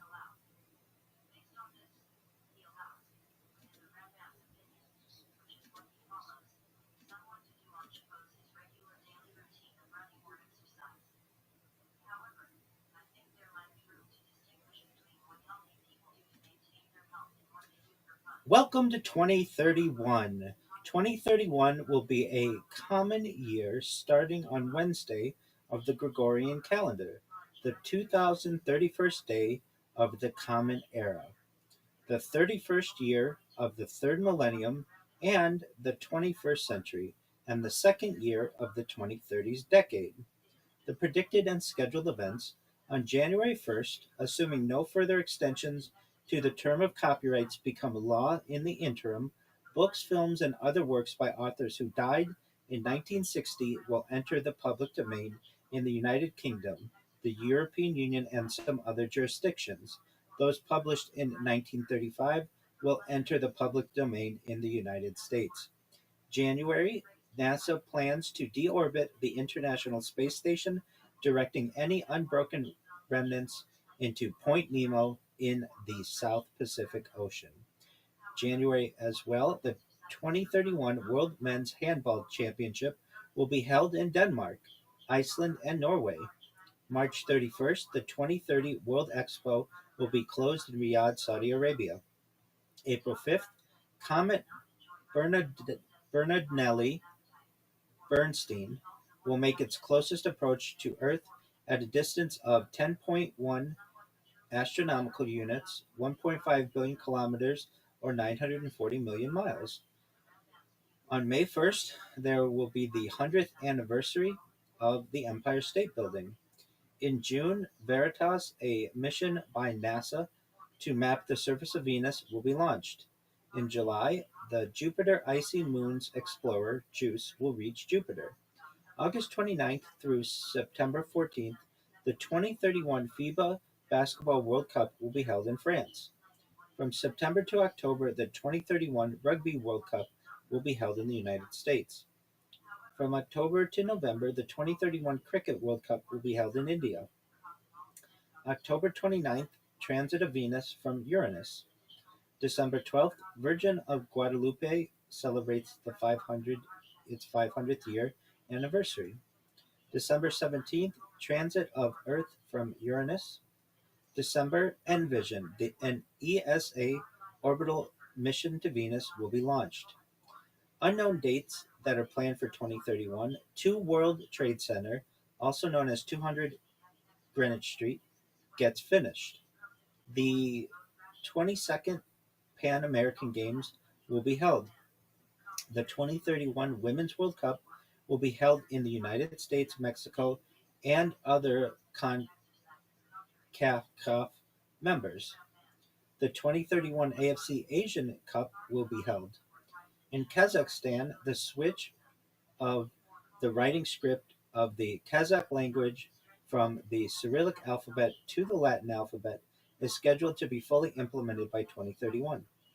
Formula One is targeting the return of V8 engines by approval from engine manufacturers by 2031 or as early as 2030, and general elections are scheduled to be held in Nigeria. From a publishing standpoint, in 2031, The Bride of Frankenstein will be made public domain, or is planned to be made public domain in 2031. And moving into our timeline, from 2031 to 2045, Cargo Sue train becomes operational in Switzerland. From 2031 to 2035, Jupiter Icy Moons. I am reading our timeline.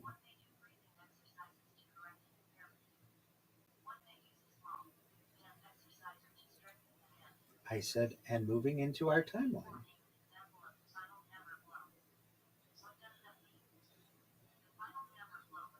And moving into our timeline, 2031 timeline contents. 2031 to 2045, Cargo Sue terrain becomes operational in Switzerland. 2031 to 2035, Jupiter Icy Moons Explorer, JUICE, explores the Jovian system. 2031 to 2032, China completes its Guowang and Qianfan mega constellations. 2031, generative AI is $1 trillion market. The International Space Station is deorbited. Europe's first lunar lander, Da Vinci Plus, lands on Venus. Two World Trade Center completes the rebuilding of Ground Zero. Completion of the Stad Ship Tunnel. India has begun phasing out hydrofluorocarbons (HFCs). Much of Bangkok is being abandoned due to flooding. Perennial wheat and corn are becoming profitable. Stem cell pharmacies are commonplace. Married couples are a minority in the United Kingdom. Chocolate is becoming a rare luxury. And the final Avatar movie is planned for release. Perhaps the final one. 2031 to 2045. Cargo Suez train becomes operational in Switzerland. Cargo Suez terrain CST is an underground automated system of freight transport that becomes operational in Switzerland from 2031 onwards. It is designed to mitigate the increasing problem of road traffic, which has grown by 45% in the region since the mid 2010s. This tube network, including the self driving carts and transfer stations, is built at a cost of $35 billion and is privately financed. The first section runs from Harkingen Niederbipp to Zurich and is around 70 kilometers or 43 miles in length, with 10 hubs between the two regions. This is followed by additional tunnel sections and 80 hubs, eventually spanning the entire width of the country by 2045. Above ground way stations with vertical lifts enable the rapid transfer of cargo. Each vehicle is refrigeration compatible, meaning that fresh and chilled goods can be handled, such as food and medical supplies, as well as deliveries from production and logistics sites to urban centers. The CST can be used for the movement of recycling and waste products. The entire project is powered by renewables. The vehicles are propelled by electromagnetic induction and run at 19 miles per hour or 30 kilometers per hour, operating for 24 hours a day, which includes fully automated loading and unloading. An additional monorail system for carrying packages in the roof of the tunnel moves at twice this speed. Cargo suit terrain allows goods to be delivered more efficiently as at more regular intervals, while cutting both air and noise pollution, as well as reducing the burden of traffic on overground roads and freight trains. The next event that we anticipate occurring from 2031 to 2035 is Jupiter Icy Moons Explorer. JUICE explores the Jovian system. Jupiter Icy Moons Explorer JUICE is a mission by the European Space Agency to explore the Jovian system, focusing on the moons Ganymede, Callisto, and Europa. Launched in 2023, the craft goes through four gravity assists: Earth, Venus, Earth, Earth, before reaching Jupiter in 2031. For its primary objective, the probe performs a series of flybys around some of the largest Galilean moons, Ganymede, Callisto, and Europa, all of which are believed to hold subsurface liquid water oceans. As a secondary objective, it also studies Jupiter's atmosphere and magnetosphere, gaining valuable insight into how the gas giant might have originally formed. The main science goals for Ganymede, and to a lesser extent for Callisto, are characterization of the ocean layers and detection of putative subsurface water reservoirs, topographical, geological, and compositional mapping of the surface, study of the physical properties of the icy crusts, characterization of the internal mass distribution, dynamics, and evolution of the interiors, investigation of Ganymede's tenuous atmosphere, study of Ganymede's intrinsic magnetic field and its interaction with the Jovian magnetosphere. For Europa, the focus is on the chemistry essential to life, including organic molecules, and on understanding the formation of surface features and the composition of non-water ice material. Furthermore, JUICE provides the first subsurface sounding of the Moon, including the first determination of the minimal thickness of the icy crust over the most recently active regions. JUICE begins at Ganymede, the largest moon in the solar system, which it swings past at close range in July 2031. Several hours after this maneuver, it prepares the orbital insertion at Jupiter itself. This highly elongated first orbit is followed by another Ganymede flyby, then further studies of Jupiter with orbits around the planet becoming less elongated and more circular. JUICE flies past Europa in July 2032 and Callisto in the same month. It then begins a high inclination phase to allow exploration of Jupiter's polar regions and to study the gas giant's magnetosphere. It also observes moon transits, i.e., moons and their shadows, as they pass in front of Jupiter.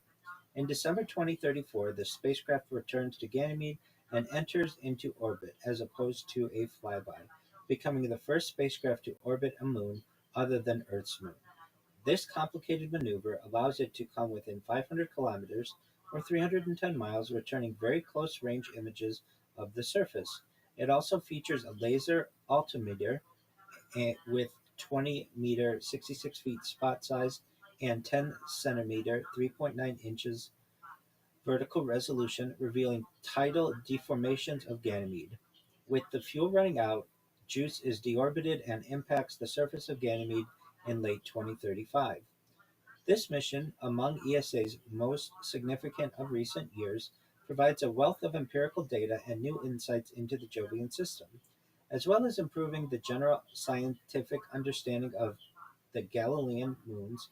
JUICE also enables mission planners to determine potential landing sites for surface probes in the future.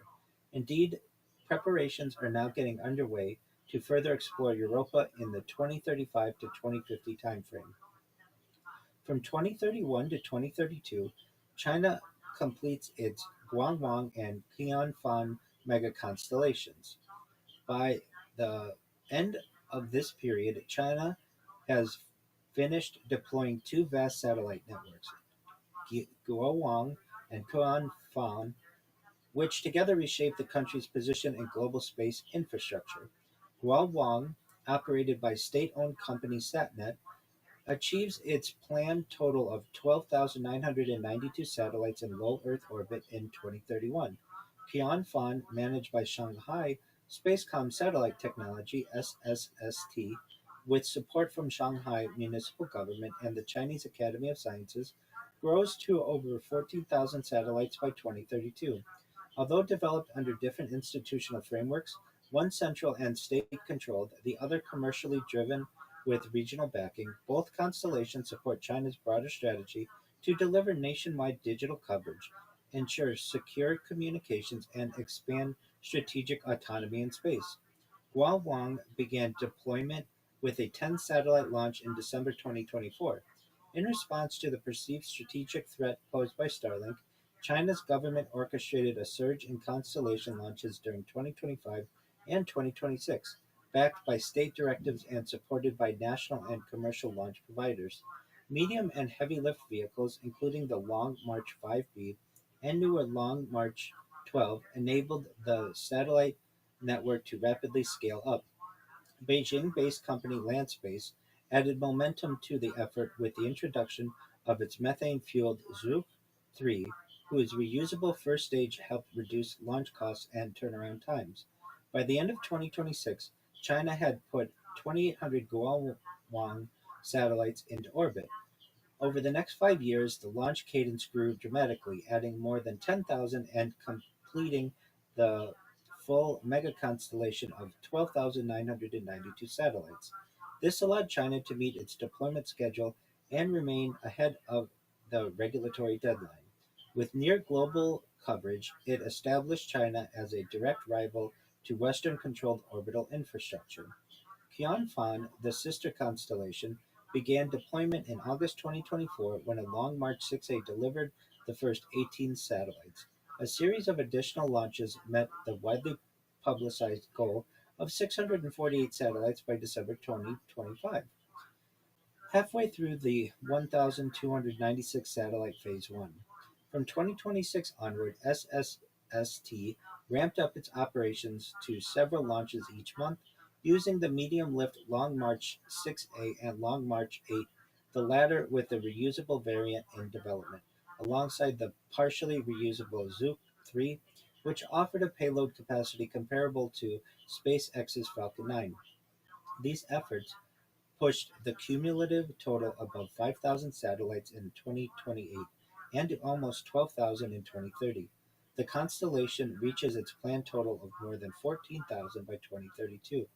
Together, Guangwang and Qianfan expand China's active broadband fleet to 27,000 satellites, second only to Starlink's projected 42,000 by 2033, and set the stage for Honghu 3, a planned 10,000 satellite network due in 2035 that will push China's total even higher. As part of the broader Digital Silk Road initiative, Beijing's effort to expand digital infrastructure and connectivity across developing regions, these constellations provide partner nations with a state backed alternative to Western satellite services, reinforcing China's and geopolitical influence throughout the global south. With low Earth orbit becoming increasingly congested, China has begun to integrate electric propulsion thrusters, onboard AI guidance for collision avoidance, and dedicated deorbit systems into the latest Guangwang and Qianfan satellites. Ground controllers oversee traffic using an advanced platform designed to track tens of thousands of objects, with scalability to 100,000 satellites and beyond, a reflection of China's long-term ambitions in orbital management. Geopolitically, the completion of Jiaowang and Qianfan closes a major gap with the United States. A decade earlier, analysts had described Starlink's dominance as a strategic vulnerability for China. That vulnerability no longer exists. With both constellations now fully operational, China controls a broadband system at roughly two-thirds the size of Starlink, but matching its global ambitions. Dozens of countries now rely on Chinese satellites, either by preference or necessity, extending Beijing's influence across digital and orbital domains. Despite mounting concerns about crowding and competition in space, China's achievement brings clear benefits. Tens of millions of people now enjoy reliable, affordable internet for the first time, with potential to reach hundreds of millions more as terminal prices fall. Disaster response teams can operate with greater speed and confidence. Businesses, research institutions, and schools tap into high bandwidth tools that were previously unavailable. The completion of Jiaowang and Qianfan marks a defining milestone in China's rise as a space power, a technological breakthrough that elevates the nation's role in global communications. It also highlights the pressing imperative for international cooperation to ensure Earth's orbital environment remains stable and accessible for future generations. The next event that we anticipate in 2031 is generative AI is becoming a trillion-dollar market. The early beginnings of generative AI, a subset of artificial intelligence for creating new content or data models based on existing datasets, could be traced back to the broader evolution of neural networks and the subsequent rise of deep learning. While the foundational concepts of neural networks first emerged in the mid 20th century, it took until the 2010s for certain forms of generative AI to begin making notable strides, largely propelled by exponential advances in computational power, algorithms, and the availability of vast datasets. Generative adversarial networks, GAN, GANs, GANs, marked a major milestone in the field when first demonstrated in 2014. In a GAN, two neural networks are given a given a training set of images and then made to compete with each other to create brand new ones. This process is repeated, rapidly improving with each cycle, resulting in a final image that is often indistinguishable from an existing object, person, or scene. The public became aware of GANs via content on websites like "This person does not exist," which created realistic human faces. Even greater advancements emerged with large language models (LLMs), such as the GPT series. With 175 billion parameters, GPT-3 demonstrated a remarkable ability to generate human-like text across diverse tasks with minimal fine-tuning. Its versatility made it suitable for tasks ranging from writing essays to coding in various web languages. Version 3.5 became publicly available in late 2022 as ChatGPT, followed by the more powerful GPT-4. Alongside LLMs, multimodal models showed that generative AI could be applied to several different areas at the same time, combining realistic and coherent text, images, music, voices, and even video. The complexity of these models led to speculation about the arrival of the first artificial general intelligence (AGI). However, concerns also arose over the use of such technology to generate fake news and other harmful content, as well as the potential to make many traditional human jobs obsolete. In July 2023, the Screen Actors Guild, American Federation of Television and Radio Artists, SAG-AFTRA, a labor union representing 160,000 media professionals worldwide, began a strike against major TV and film studios in protest of low compensation, ownership of work, and generative AI. But the march of technology could not be stopped. With each new advance, generative AI drove down the costs of production, decreased the time required to create content, and empowered both individuals and small enterprises to access tools once exclusive to large corporations. The democratization of this technology around the globe allowed even those without specialized skills or knowledge to harness its power. In the second half of the 2020s, AI powered personal assistants became capable of generating entire new movies. With just a few simple voice commands, a film could now be made based on a user's own personal tastes and preferences. A comedy of 90 minutes duration, for example, perhaps even featuring a deepfake of the user themselves and their friends, along with specific themes or settings. Although initially a premium service, this capability declined rapidly in cost and soon led to widespread availability of personalized auto-generated movies. By 2031, the market for generative AI has seen a nearly 50-fold increase compared with a decade earlier, growing from 23 billion to over $1 trillion annually, revolutionizing industries such as entertainment, advertising, design, journalism, and gaming. Video games now frequently include AI generated narratives which adapt to a player's choices in real time. Movie scenes can be quickly and easily edited to optimize virtual actors, such as increasing or decreasing the intensity of a certain emotion without needing a real human to reenact a scene. Many schools and colleges are now integrating generative AI into curricula and courses, not just for computer science, but also creative subjects like art, literature, and music.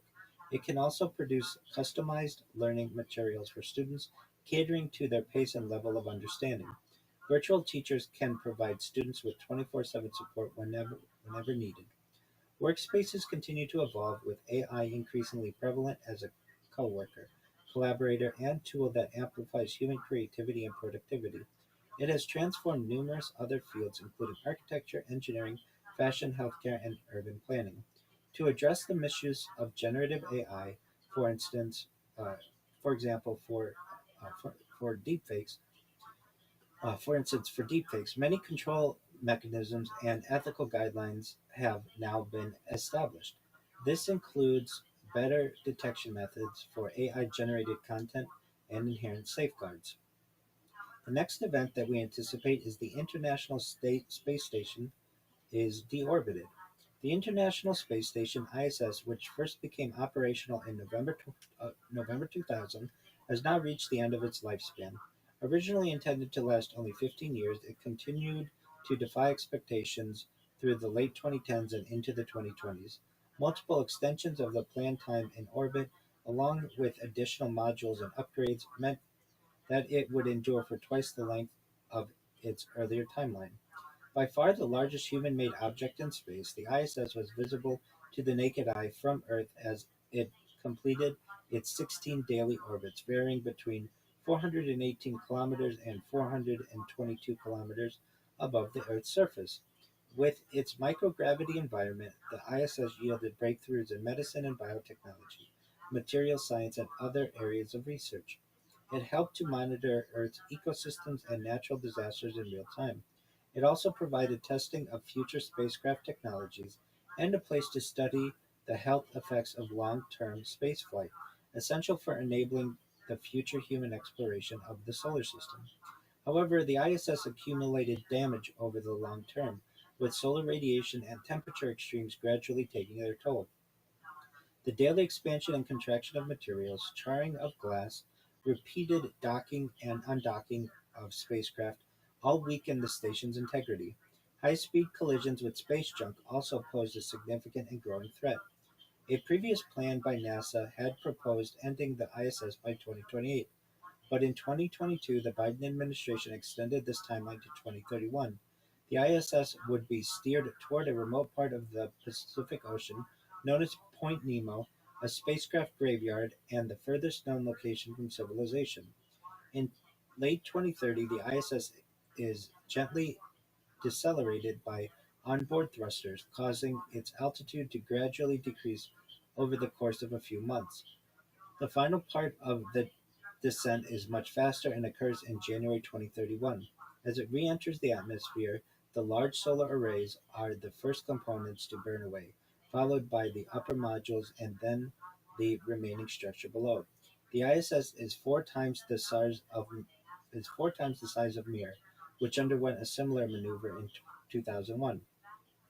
As of 2022, NASA had spent $3.1 billion a year on the space station program, with more than $1.3 billion going to operations of the station and research performed there, and $1.8 billion on crew and cargo transportation. The retirement of the station therefore provides major cost savings for NASA and enables the agency to focus on other areas. By 2031, commercial space platforms are replacing the ISS as a venue for scientific research and collaboration. Another major deorbit occurs the following year when China retires Tiangong, its national space station. The next event that we anticipate in 2031 is Europe's first lunar lander. For decades, Europe lagged behind other major space agencies in lunar exploration.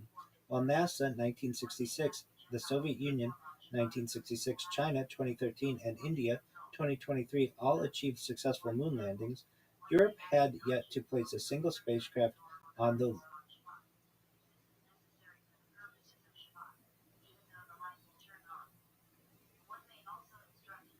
Pardon me?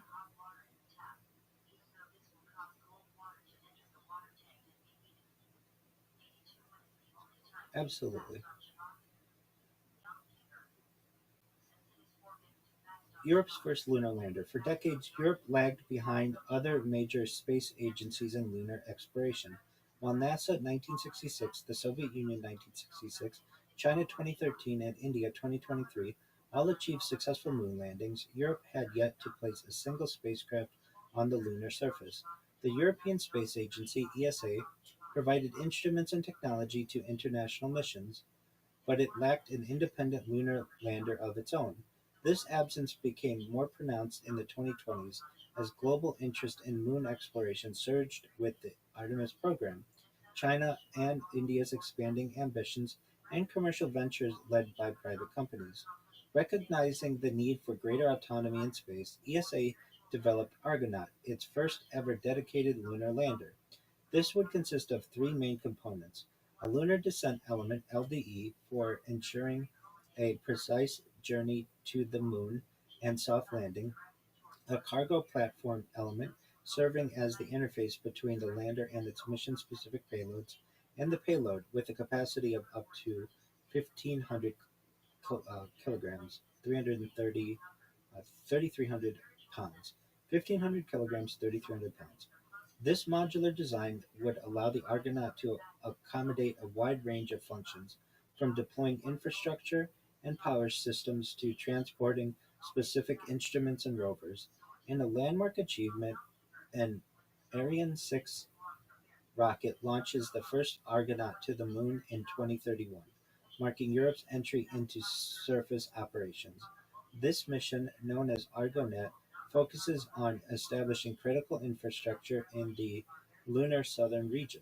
It delivers dedicated navigation and telecommunication payloads, along with energy generation and storage systems, laying the groundwork for future explorations and sustained operations. Notably, Argonaut is engineered to endure the Moon's extreme environmental conditions for extended periods, including the harsh 14-day lunar night, where temperatures can plummet to as low as negative 150 degrees Celsius. Its robust design ensures operational longevity, with the capability to survive for up to 5 years. Its design is also versatile enough to enable landings in any region, pinpointing locations to within 50-meter accuracy, potentially allowing samples to be analyzed from previously unexplored and hard-to-reach areas of the Moon. Additional missions with Argonaut landers occur approximately every 2 years throughout the 2030s. These aim to expand Europe's role in lunar exploration, such as delivering more complex payloads, supporting international partnerships, for instance with NASA's Artemis program, and helping to establish a long-term human presence on the Moon. The next event that we anticipate is Da Vinci Plus landing on the Moon. Da Vinci Plus is a robotic spacecraft sent to investigate the atmosphere of Venus as part of NASA's Discovery program.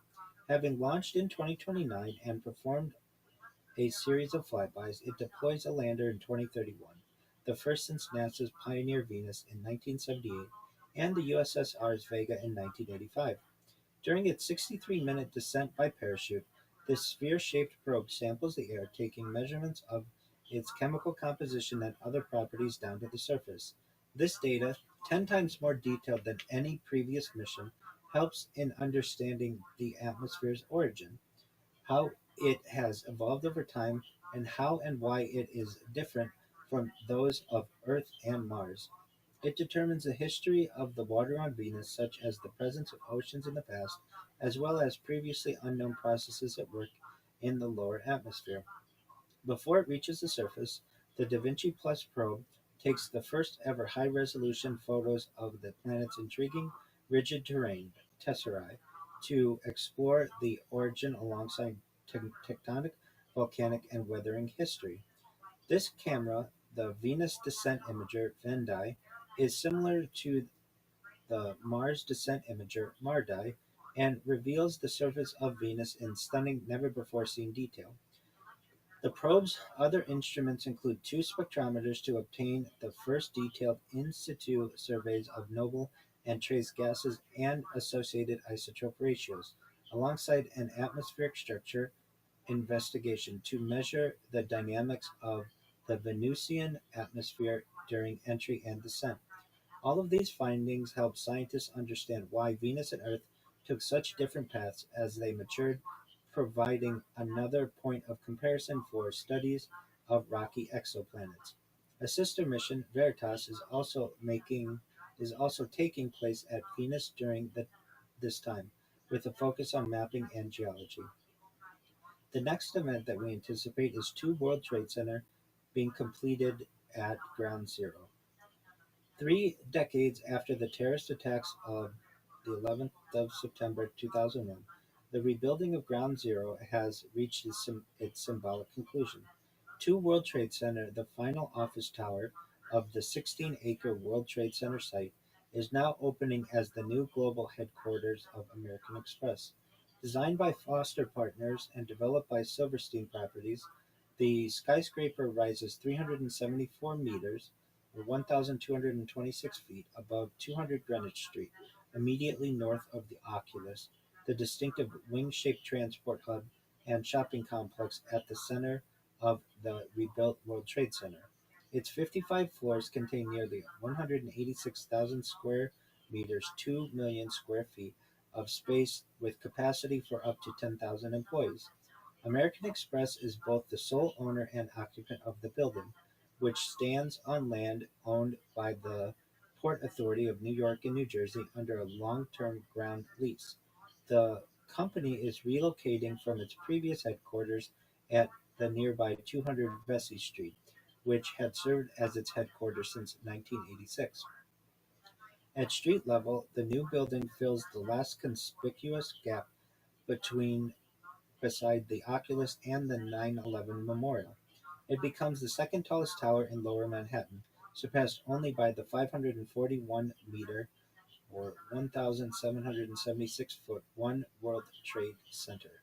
From more distant viewpoints, it adds a major peak to Lower Manhattan, joining 1, 3, 4, and 7 World Trade Center in a descending cluster across the rebuilt complex. Its broad, stepped profile gives it a commanding presence, particularly when viewed from the Hudson River and New Jersey, where the previously incomplete eastern side of the complex now appears fully developed.